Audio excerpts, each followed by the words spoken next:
Okay, so I'm gonna go ahead and get started. I wanted to do this live stream to show you guys this PDF I captured many years ago when I read this book, State of Fear by Michael Crichton.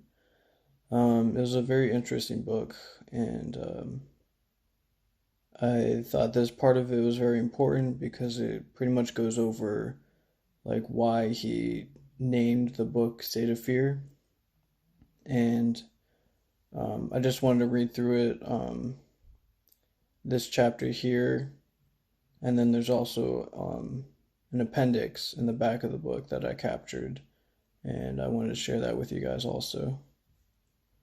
So, this was a book he wrote in 2004, and like I said, it's very interesting.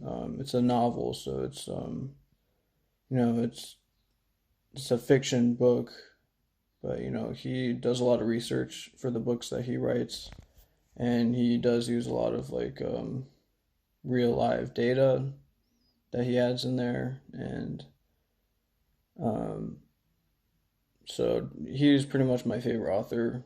I mean, now that I'm kind of waking up to what's really going on in the world, I'm kind of seeing that he was probably part of the club, but nonetheless, he wrote some interesting books, and I read a couple of them, and just wanted to share this part with you guys.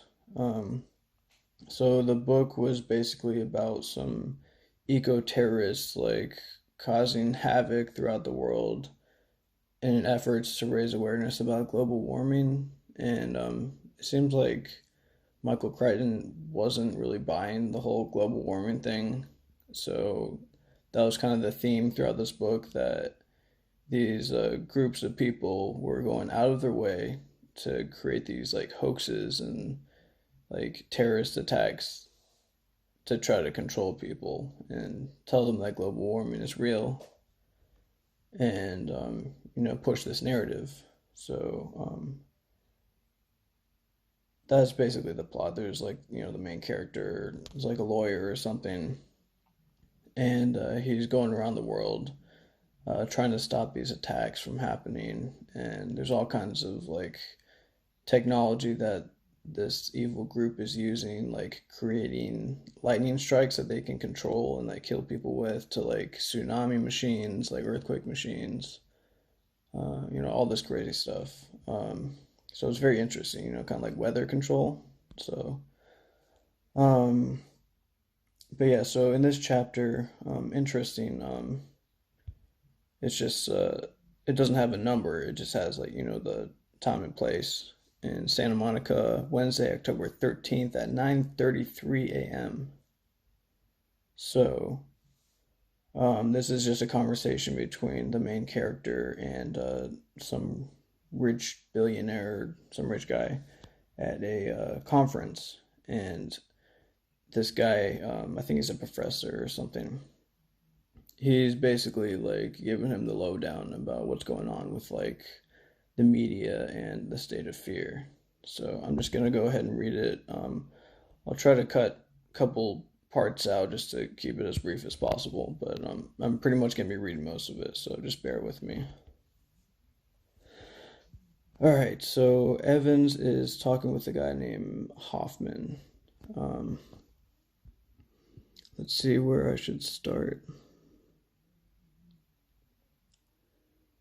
Okay, this first part, he's just talking about the cycles of fashion and how they change, and the ideas that people get, they come and go. All right, so let's see. Yeah, with modern culture, ideas constantly rise and fall. For a while, everybody believes something, and then bit by bit, they stop believing it. Eventually, no one can remember the old idea, the way no one can remember the old slang. Ideas are themselves a kind of fad, you see. Why do ideas fall out of favor, you're wondering? The answer is simply they do. In fashion, as in nature ecology, there are disruptions, sharp revisions of the established order. A lightning fire burns down a forest. a different species springs up in the charred acreage. Accidental, haphazard, unexpectedly, abrupt change. This is what the world shows us on every side. Oh, and by the way, he's going to bring up some ideas and ideologies that I don't necessarily agree with. So, again, I'm just kind of giving the broad spectrum of the state of fear and not necessarily certain ideas that he brings up that he believes. I'm not saying that I believe them too just because I'm reading this part. Hey, Clouds Beyond the Sun, how's it going? Thanks for joining me.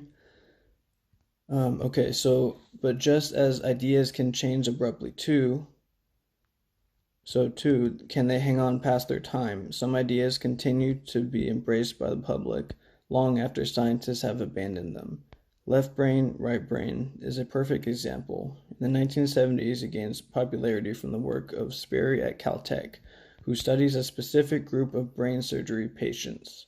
His findings have no broader meaning beyond these patients. Sperry denies any broader meaning. By 1980, it is clear that the left and right brain notion is just wrong. The two sides of the brain do not work separately in a healthy person. But in the popular culture, the concept does not die for another 20 years. People talk about it, believe it, write books about it for decades after scientists have set it aside. Similarly, in environmental thought, it was widely accepted in 1960 that there is something called the balance of nature. If you just left nature alone, it would come into a self-maintaining state of balance. Lovely idea with a long pedigree. The Greeks believed it 3,000 years ago on the basis of nothing. It just seemed nice. However, by 1990, no scientist believes in the balance of nature anymore. The ecologists have all given it up as simply wrong, untrue, a fantasy. They speak now of dynamic disequilibrium, of multiple equilibrium states. But now they understand that nature is never in balance. Never has been, never will be.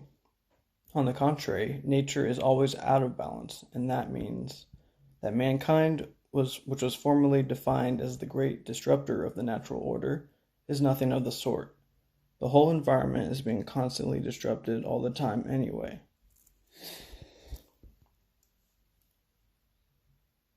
And George Morton and okay, important parts. Environmental crisis. Okay, here's the key part of this whole chapter. If you study the media, as my graduate students do, and I do, seeking to find shifts in normative conceptualization, you discover something extremely interesting. We looked at transcripts of news programs of the major networks, NBC, ABC, CBS. We also looked at stories in the newspapers of New York, Washington, Miami, Los Angeles, and Seattle. We counted the frequency of certain concepts and terms used by the media. The results were very striking. What did you find? There was a major shift in the fall of 1989. Before that time, the media did not make excessive use of terms such as crisis, catastrophe, cataclysm, plague, or disaster. For example, during the 1980s, the word crisis appeared in the news reports about as often as the word budget. In addition, prior to 1989, adjectives such as dire, unprecedented, dreaded were not common in television reports or newspaper headlines. But then it all changed.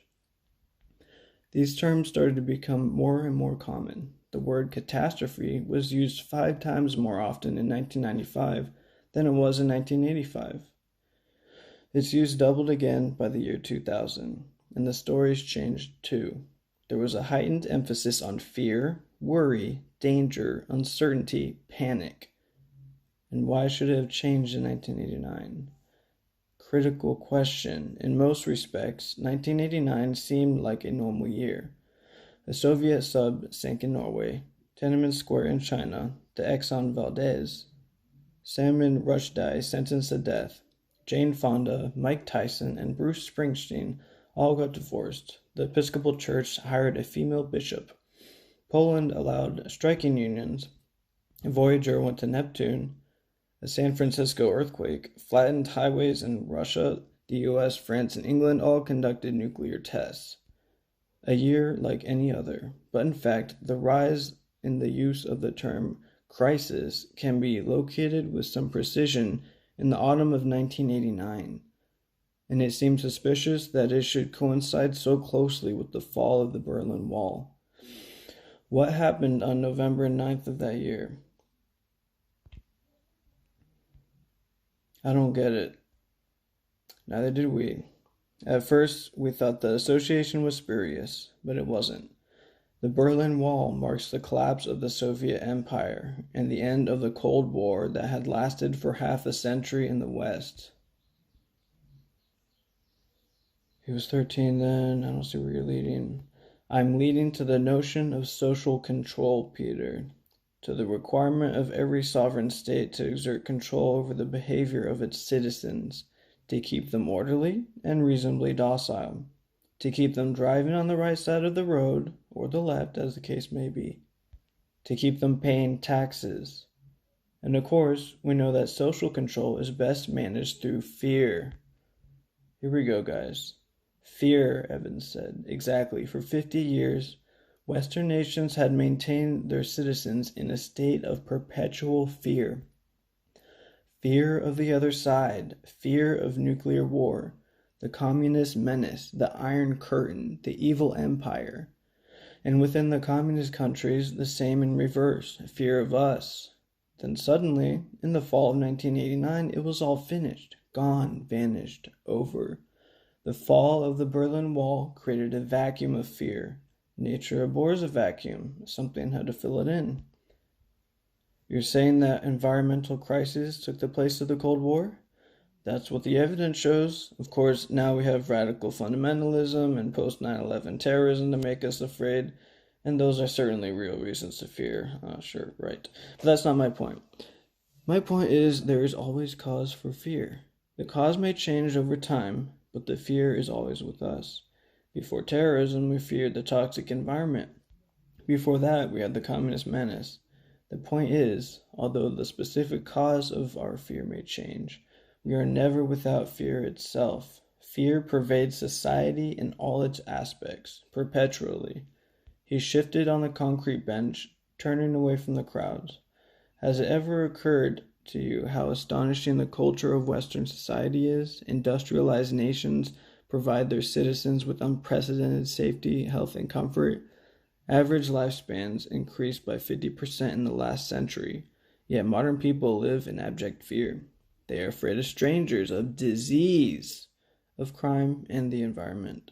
They are afraid of the homes they live in, the food they eat, the technology that surrounds them. They are in a particular panic over things they can't even see: germs, chemicals, additives, pollutants. They are timid, nervous, fretful, and depressed. And even more amazingly, they are convinced that the environment of the entire planet is being destroyed. Is being destroyed around them. Remarkable, like the belief in witchcraft, it's an extraordinary delusion. Global, yeah. Fantasy worth of Middle Ages. Everything is going to hell and we all must live in fear. Amazing. How has this worldview been instilled in everybody? Because although we imagine we live in different nations, France, Germany, Japan, the US, in fact, we inhabit exactly the same state, the state of fear. How has that been accomplished? Well, I shall tell you how. In the old days, before your time, citizens of the West believed their nation-states were dominated by something called the military-industrial complex. Eisenhower warned Americans against it in the 1960s, and after 2 world wars, Europeans knew very well what it meant in their own countries. But the military-industrial complex is no longer the primary driver of society. In reality, for the last 15 years, we have been under the control of an entirely new complex, far more powerful and far more pervasive. I call it the politico-legal media complex, the PLM, and it is dedicated to promoting fear in the population under the guise of promoting safety. Safety is important. Please, Western nations are fabulously safe, yet people do not feel they are. Because of the PLM, and the PLM is powerful and stable, precisely because it unites so many institutes of society. Politicians need fears to control the population. Lawyers need dangers to litigate and make money. The media needs scare stories to capture an audience. Together, these three estates are so compelling that they can go about their business even if the scare is totally groundless, if it has no basis in fact at all. For instance, consider silicone breast implants. Breast implants. Yes, you will recall that breast implants were claimed to cause cancer and autoimmune diseases. Despite statistical evidence that this was not true, we saw high-profile news stories, high-profile lawsuits, high-profile political hearings. The manufacturer, Dow Corning, was hounded out of the business after paying $3.2 billion, and juries awarded huge cash payments to plaintiffs and their lawyers. 4 years later, definitive epidemiological studies showed beyond a doubt that breast implants did not cause disease. But by then, the crisis had already served its purpose, and the PLM had moved on, a ravenous machine seeking new fears, new terrors. I'm telling you, this is the way modern society works, by the constant creation of fear, and there is no countervailing force. There is no system of checks and balances, no restraint on the perpetual promotion of fear after fear after fear. Well, because we have freedom of speech, freedom of the press. That's the classic PLM answer. That's how they stay in business, Hoffman said. But think, if it is not all right to falsely shout fire in a crowded theater, why is it all right to shout cancer in the pages of the New Yorker, when that statement is not true? We've spent more than $25 billion to clear up the phony Powerline cancer claim. So what, you say? I can see it in your face. You're thinking we're rich, we can afford it. It's only $25 billion. But the fact is that $25 billion is more than the total GDP of the poorest 50 nations in the world combined. Half the world's population lives on $2 a day. So that $25 billion would be enough to support 34 million people for a year. Or we could have helped all the people dying of AIDS in Africa. Instead, we piss it away on a fantasy published by a magazine whose readers take it very seriously. Trust it, it is a stupendous waste of money. In another world, it would be a criminal waste. One could easily imagine another Nuremberg trial, this time for the relentless squandering of Western wealth on trivialities, and complete with pictures of the dead babies in Africa and Asia that result. At the very least, we are talking about a moral outrage. Thus, we can expect our religious leaders and our great humanitarian figures to cry out against this waste and the needless deaths around the world that result. But do any religious leaders speak out? No, quite the contrary. They join the chorus. They promote, "What would Jesus drive?" as if they have forgotten that what Jesus would drive is the false prophets and fearmongers out of the temple. We are talking about a situation that is profoundly immoral. It is disgusting, if truth be told. The PLM callously ignores the plight of the poorest and most desperate human beings on our plane in order to keep fat politicians in office, rich news anchors on the air, and conniving lawyers in Mercedes-Benz convertibles. Oh, and university professors and Volvos. Let's not forget them. What does this have to do with university professors? Well, that's another discussion. Is there a short version? Not really. That's why headlines aren't news, but I will try to be succinct.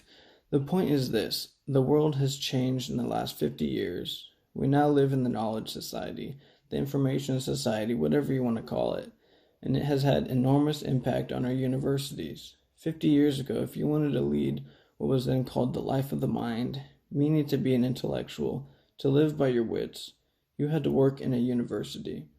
The society at large had no place for you. A few newspaper reporters, a few magazine journalists could be considered as living by their wits, but that was about it. Universities attracted those who willingly gave up worldly goods to live in a cloistered intellectual life, teaching timeless values to the younger generation. Intellectual work was the exclusive province of the university. But today, whole sectors of society live the life of the mind. Our entire economy is based on intellectual work now. 36% of workers are now knowledge workers. That's more than the employed in manufacturing.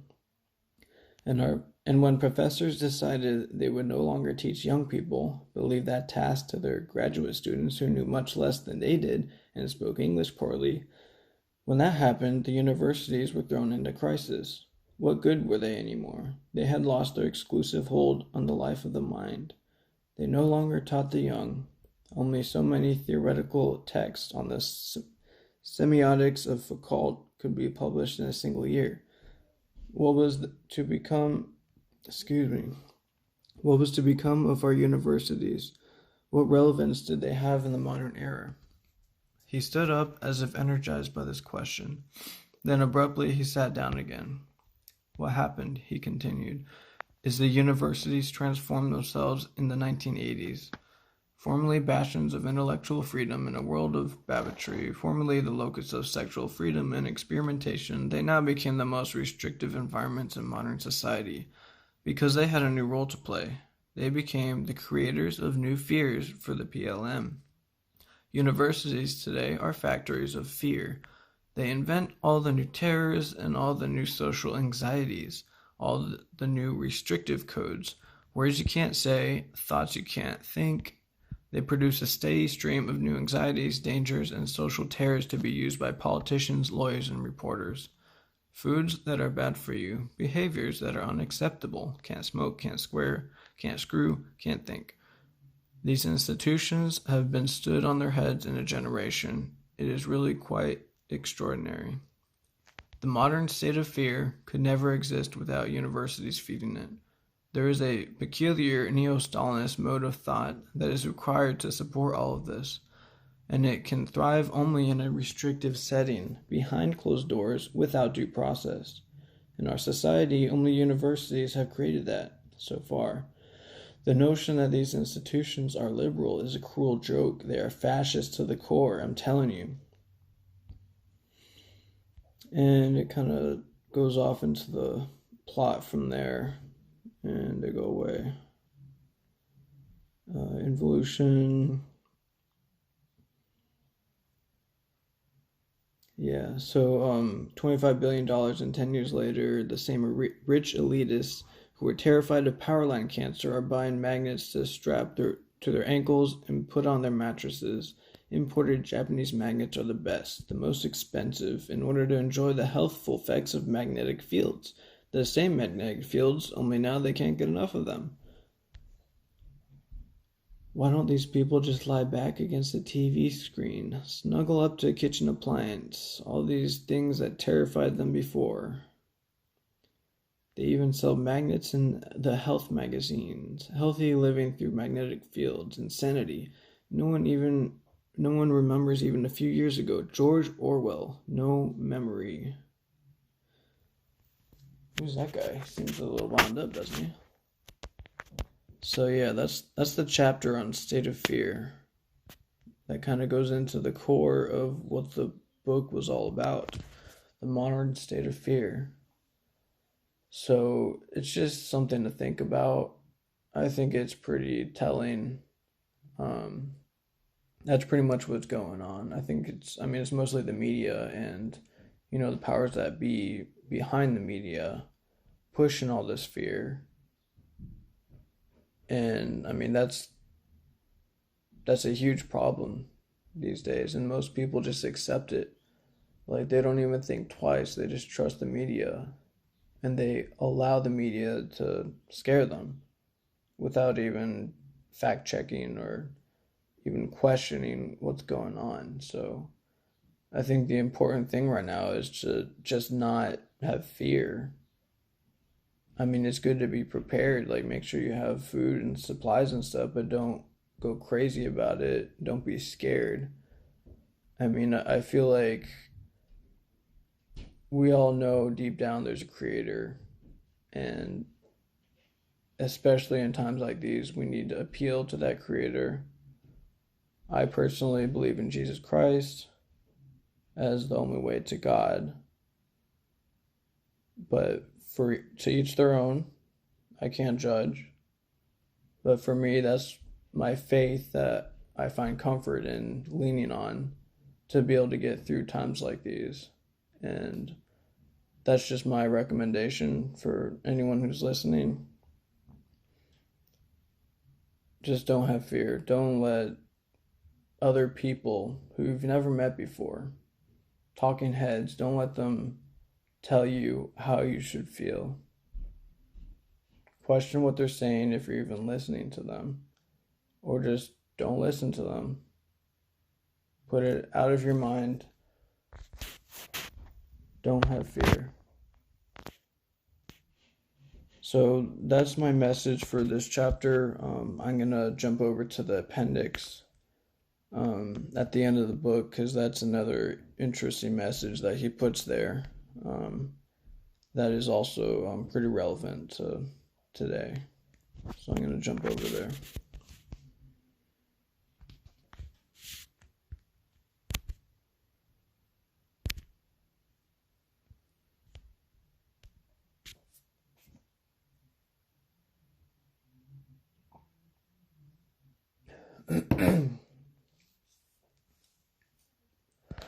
Okay, Appendix 1. Why politicized science is dangerous. Imagine that there is a new scientific theory that warns of an impending crisis and points to a way out. This theory quickly draws support from leading scientists, politicians, and celebrities around the world. Research is funded by distinguished philanthropies and carried out at prestigious universities. The crisis is reported frequently in the media. The science is taught in college and high school classrooms. I don't mean global warming, I'm talking about another theory, which rose to prominence a century ago. Its supporters include Theodore Roosevelt, Woodrow Wilson, and Winston Churchill. It was approved by the Supreme Court Justices Oliver Wendell Holmes and Louis Brandeis, who ruled in its favor.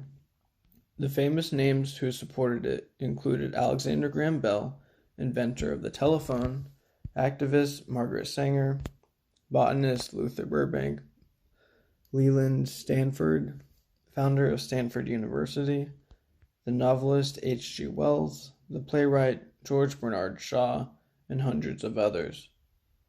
Nobel Prize winners gave support. Research was backed by the Carnegie and Rockefeller Foundations.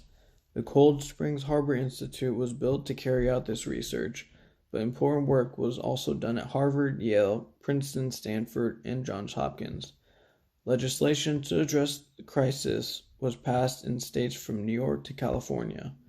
These efforts had the support of the National Academy of Sciences, the Medical Association, and the National Research Council. It was said that if Jesus were alive, he would have supported this effort. All in all, the research, legislation, and molding of public opinion surrounding the theory went on for almost half a century. Those who opposed the theory were shouted down and called reactionary, blind to reality, or just plain ignorant. But in hindsight, what is surprising is that so few people objected. Today, we know that this famous theory that gained so much support was actually pseudoscience.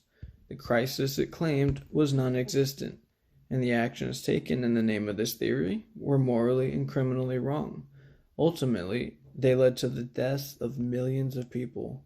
The theory was eugenics, and its history is so dreadful, and to those who were caught up in it, so embarrassing, that it is now rarely discussed. You guys don't hear about that in school, really, do you? But it is a story that should be well known to every citizen, so that its horrors are not repeated. The theory of eugenics postulated a crisis of the gene pool, leading to the deterioration of the human race. The best human beings were not breeding as rapidly as the inferior ones, the foreigners, the immigrants, Jews, degenerates, the unfit, and the feeble-minded. Francis Galton, a respected British scientist, first speculated about this area, but his ideas were taken far beyond anything he intended. They were adopted by science-minded Americans, as well as those who had no interest in science, but who were worried about the immigration of inferior races early in the 20th century, dangerous human pests who represented the rising tide of imbeciles, and who were polluting the best of the human race. The eugenicists and the immigrationists joined forces to put a stop to this. The plan was to identify individuals who were feeble-minded. Jews were agreed to be largely feeble-minded, but so were many foreigners, as well as blacks, and to stop them from breeding by isolation in institutions or by sterilization. As Margaret Sanger said, fostering the good for nothing at the expense of the good is an extreme cruelty. There is no greater curse to posterity than that of bequeathing them an increasing population of imbeciles. She spoke of the burden of caring for this dead weight of human waste. Such views were widely shared. H. G. Wells spoke against ill-trained swarm of inferior citizens. Theodore Roosevelt said that society has no business to permit degenerates to reproduce their kind. Luther Burbank stopped permitting criminals and weaklings to reproduce. George Bernard Shaw said that only eugenics could save mankind. There was overt racism in this movement, exemplified by texts such as The Rising Tide of Color Against the White World Supremacy by American author Lothrop Stoddard. But at the time, racism was considered an unremarkable aspect of the effort to attain a marvelous goal, the improvement of humankind in the future. It was this avant-garde notion that attracted the most liberal and progressive minds of a generation. California was one of 29 American states to pass laws allowing sterilization, but it proved the most forward-looking and enthusiastic. More sterilizations were carried out in California than anywhere else in America. Eugenics research was funded by the Carnegie Foundation and later by the Rockefeller Foundation. No surprise there. The latter was so enthusiastic that even after the center of the eugenics effort moved to Germany and involved the gassing of individuals from mental institutions, the Rockefeller Foundation continued to finance German researchers at a very high level. The foundation was quiet about it, but they were still funding research in 1939, only months before the onset of World War II.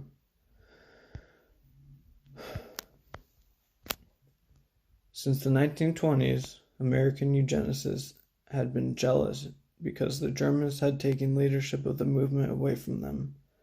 The Germans were admirably progressive.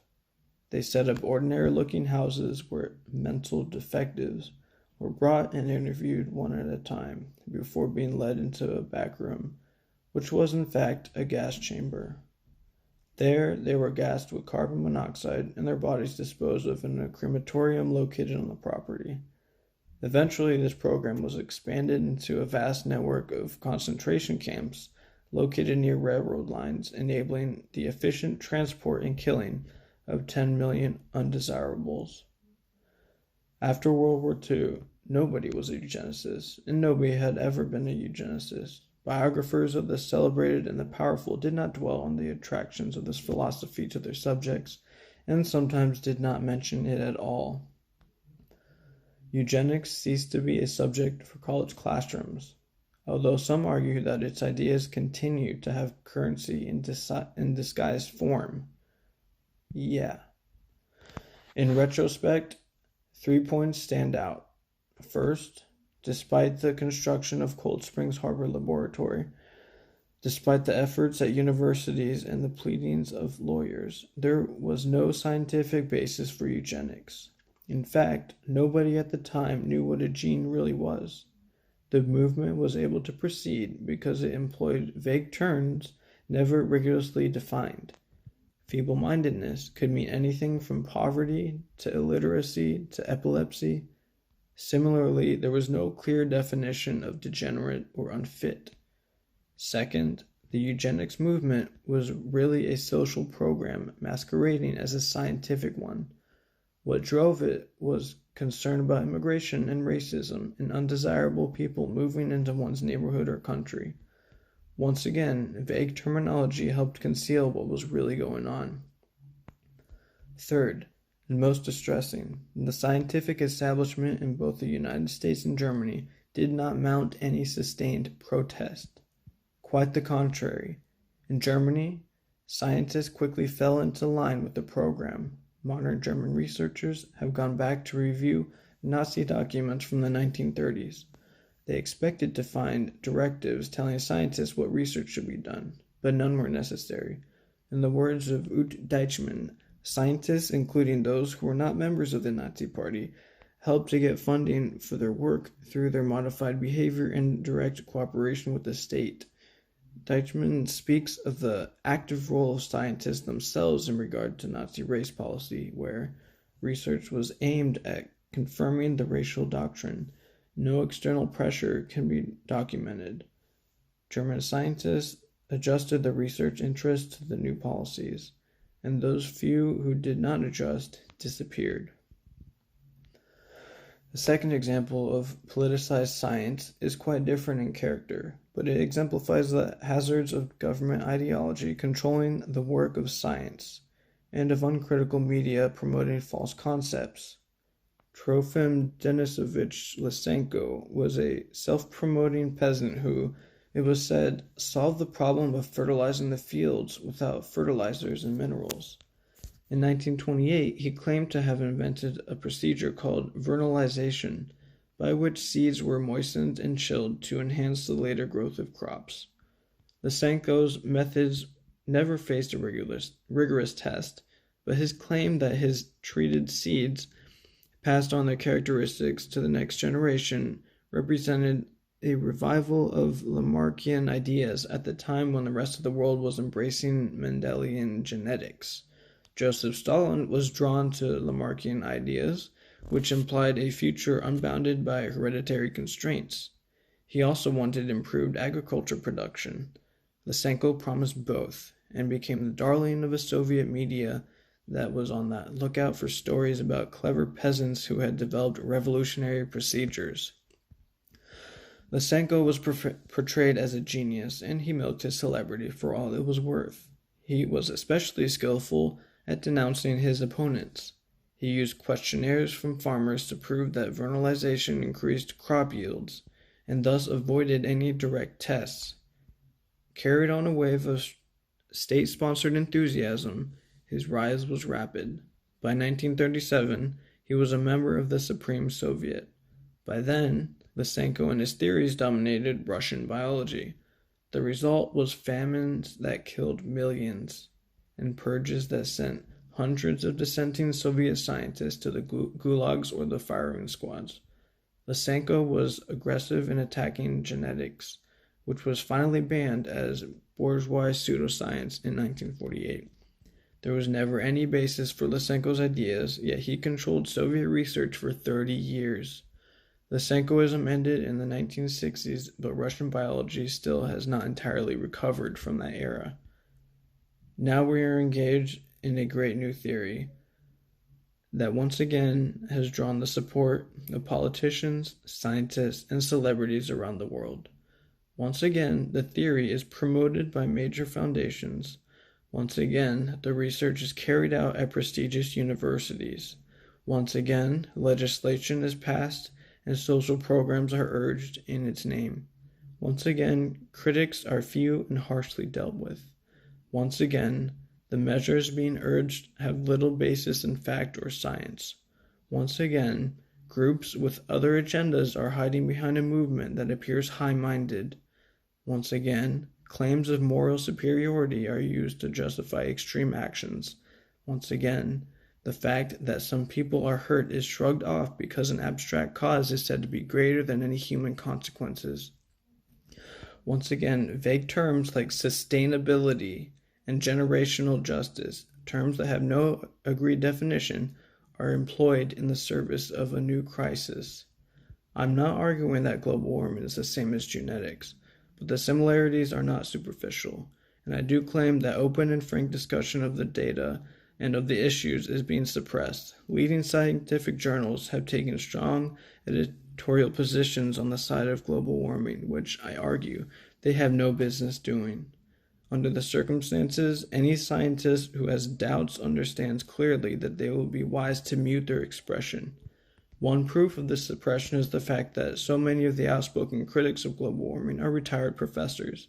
These individuals are no longer seeking grants and no longer have to face colleagues whose grant applications and career advancement may be jeopardized by their criticisms. In science, the old men are usually wrong, but in politics, old men are wise, counsel caution, and in the end are often right. The past history of human belief is a cautionary tale. We have killed thousands of our fellow human beings because we believed they had signed a contract with the devil and had become witches. We still kill more than 1,000 people every year for witchcraft. In my view, there is only one hope for mankind to emerge from what Carl Sagan called the demon-haunted world of our past. That hope is science. He's talking about real science, not pseudoscience. Just keep that in mind. But as Alston Chase put it, when the search for truth is confused with political advocacy, the pursuit of knowledge is reduced to the quest for power. That is the danger we now face. And that is why the intermixing of science and politics is a bad combination with a bad history.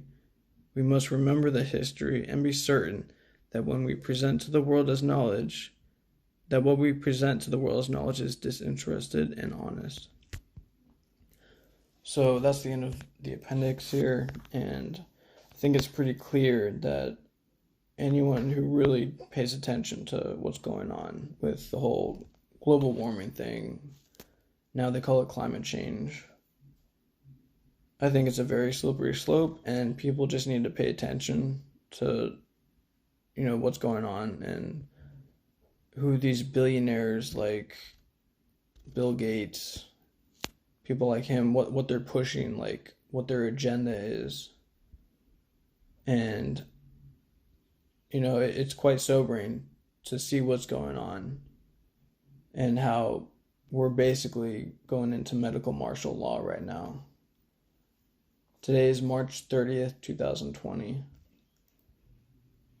And we need to be very careful about how we proceed from here, because this is all about control. It's people control at the very core. And powers that be are doing it through fear. And if any of you, I'm sure many of you heard of, about the Georgia Guidestones. And that's basically the goal, to keep the human population under 500 million. Because that's a manageable number for the elite. So, this is all just food for thought. I'm just putting it out there. So, I'm going to end on this video I'm sure many of you have seen, with Bill Gates discussing population reduction.